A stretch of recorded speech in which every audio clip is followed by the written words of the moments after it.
లేకుండా కూటమి ప్రభుత్వానికి ప్రజలు అధికారాన్ని కట్టబెట్టారు. కానీ ఇవాళ చేస్తున్నటువంటి అధికారంలోకి వచ్చిన దగ్గర నుంచి కూడా ఇక్కడ ఆర్థిక వ్యవస్థను ఒక చిన్నాభిన్నం చేసి వెళ్ళిపోయాడండి జగన్మోహన్ రెడ్డి. అయినప్పటికీ కూడా కూటమి ప్రభుత్వం ఎక్కడా తగ్గకుండా ఇచ్చినటువంటి ప్రతి హామీని కూడా మన పెన్షన్ దగ్గర నుంచి చూసుకోవచ్చు సార్.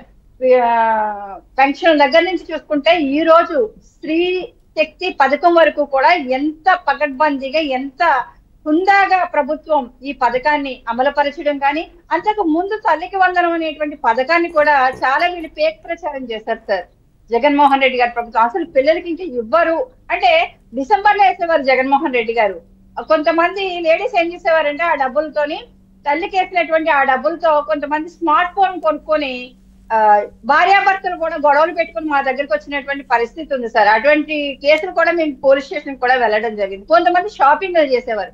అది కాకుండా భవిష్యత్తు తరాల కోసం, పిల్లల యొక్క భవిష్యత్తు కోసం, అలాగే కుటుంబ ఒక ఆర్థిక అభివృద్ధి కోసం కూటమి ప్రభుత్వంలో అనుభవజ్ఞులైనటువంటి గౌరవ సీఎం గారు చేసినటువంటి పథకం రూపకల్పన చాలా బాగా నచ్చింది సార్. ఎందుకంటే జూలై నెలలోనే స్కూల్ స్టార్ట్ అవ్వడం, అప్పుడే తల్లికి వందనం అనేటువంటి కార్యక్రమాన్ని శ్రీకారం చుట్టడం, అవి వాళ్ళ అకౌంట్ లో వేయడం, పిల్లలకి ప్రభుత్వం ఇన్ని ఉచితంగా ఇంత బాగా ప్రతి పథకాన్ని ఇస్తుంది. ప్రతిదీ వాళ్ళకి షూ దగ్గర నుంచి చూసుకుంటే వాళ్ళ కార్పొరేట్ స్కూల్స్ కి ధీటుగా వాళ్ళ యూనిఫామ్ కావచ్చు, వాళ్ళ షూ కావచ్చు, వాళ్ళ బ్యాగులు కావచ్చు. గతంలో జగన్మోహన్ రెడ్డి గారు అన్నింటి మీద బొమ్మలు వేసుకునేవారు. ఆ బొమ్మల దరిద్రం పోయిందని వాళ్ళ తల్లిదండ్రులు కూడా ఆనందపడుతున్నటువంటి పరిస్థితి. ఒక సర్వేపల్లి రాధాకృష్ణన్ గారు లాంటి ఒక ఉన్నతమైనటువంటి విలువలు కలిగినటువంటి ఒక వ్యక్తి పేరుని కానీ ఫోటోని కానీ దానికి పెట్టడం సార్. అంటే ఒక విలువలతో ముందుకు వెళ్తున్నటువంటి విద్యాశాఖ మంత్రి వర్యులు లోకేష్ గారు కూడా అనేక సంస్కరణలకి శ్రీకారం చుట్టడం జరిగింది. ఇవన్నీ కూడా చూస్తున్నటువంటి వీళ్ళకైతే మాత్రం ఎక్కడ జగన్మోహన్ రెడ్డి గారు ప్రతి దాని మీద హంగామా సృష్టించడం తప్ప దాని మీద ఎటువంటి కూడా ప్రూవ్ చేయలేకపోతున్నారు. గౌరవ డిప్యూటీ సీఎం గారు కూడా ఇదే మాట చెప్తున్నారు. అనుభవజ్ఞులైనటువంటి చంద్రబాబు నాయుడు గారి నాయకత్వం మన రాష్ట్రానికి చాలా అవసరం. ప్రతి ఆర్థిక సంస్కరణలోని కూడా ఆయన ఐటీ రంగంలో దగ్గర నుంచి అన్ని కూడా బాగా చేయగలనటువంటి వ్యక్తి అని ఆయన కూడా గౌరవ సీఎం గారి అడుగుజాడలో నడుస్తున్నటువంటి పరిస్థితి సార్. అంటే ఇవాళ మనం చూసుకుంటే ఈ స్త్రీ శక్తి అనేటువంటి పథకం పేదలకి చాలా బాగా ఉపయోగపడుతున్నటువంటి పథకం అండి. అంటే పల్లె వెలుగులో మనం చూడొచ్చు. అంటే జగన్మోహన్ రెడ్డి గారు ఎప్పుడు గాల్లో తిరుగుతారు కాబట్టి హెలికాప్టర్ లో వచ్చి వెళ్ళిపోతారు. నెక్స్ట్ లెహంగా ప్యాలెస్ లోనో, తాడేపల్లి ప్యాలెస్ లోనో, లేకపోతే లోటస్ పాండ్ లోనో ఈఎస్సీ రూముల నుంచి బయటకు వచ్చేటువంటి పరిస్థితి ఎక్కువగా ఉంటదండి. కానీ ఒక పల్లె వెలుగు బస్సు ఎక్కితే తెలుస్తుంది. మన ఆగస్టు 15 రోజున కూడా మేము ఎక్కాము.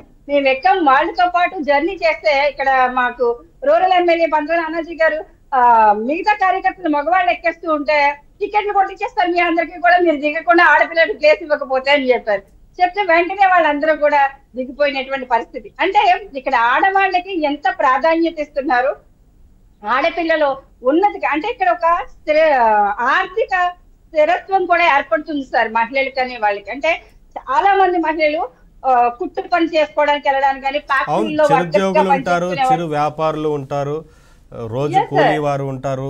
రోజువారీ గడవడం కోసం చిన్న చిన్న పనుల నిమిత్తం అర్బన్ ఏరియాకి వెళ్లే వాళ్ళు ఉంటారు. కాబట్టి వారందరికి కూడా ఎంతో ఉపయోగకరంగా ఉంటుంది ఖచ్చితంగా.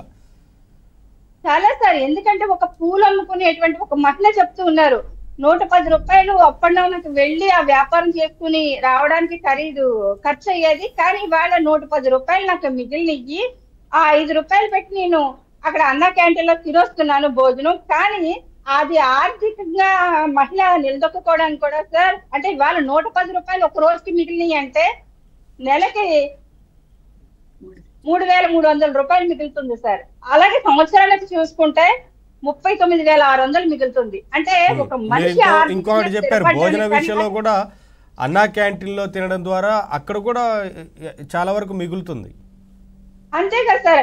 మామూలుగా ఒక మధ్యతరగతి మిడిల్ క్లాస్ భోజనం చేయాలనుకున్నా సరే కానీ ఒక చిన్న హోటల్కి వెళ్ళి చేయాలన్నా 70 రూపాయలు 80 రూపాయలు తక్కువ ఎక్కడ భోజనం లేదు. అంటే దీన్ని బట్టి ఏ రకంగా మా సామాన్యులకి అందుబాటులో ఉండడం కానీ, ఆర్థికంగా వాళ్ళు స్థిరపడడానికి కానీ ఎంత ఉపయోగపడుతుంది అన్నది కూడా ఈ లెక్కలు వేసుకుంటే, అంటే ఆర్థిక పరిస్థితి అల్లకల్లాలు తీసుకెళ్లిపోయాడు సార్ జగన్మోహన్ రెడ్డి. తర్వాత కూడా కూటమి ప్రభుత్వం ఇవన్నీ కూడా తీసుకుని చేయడానికి కొంచెం టైం పట్టినప్పటికీ కూడా ఖచ్చితంగా అమలు చేస్తూ ఉండడం, జగన్మోహన్ రెడ్డి గారు పేడ్ ఆర్టిస్ట్ పెట్టి ఎక్కడికక్కడ యాక్ట్ చేస్తున్నాడు. మాతో రమ్మనండి సార్, ఇదే అల్ట్రా బస్సుల్లోని అలాగే LH లోని ఇవన్నీ కూడా ప్రయాణించడానికి ఉన్నాయి. పల్లి వెలుగు అంటే 5 రకాల బస్సుల్లో ప్రయాణించడానికి ఉందని అవకాశం ఉందని ముందే కూటమి ప్రభుత్వం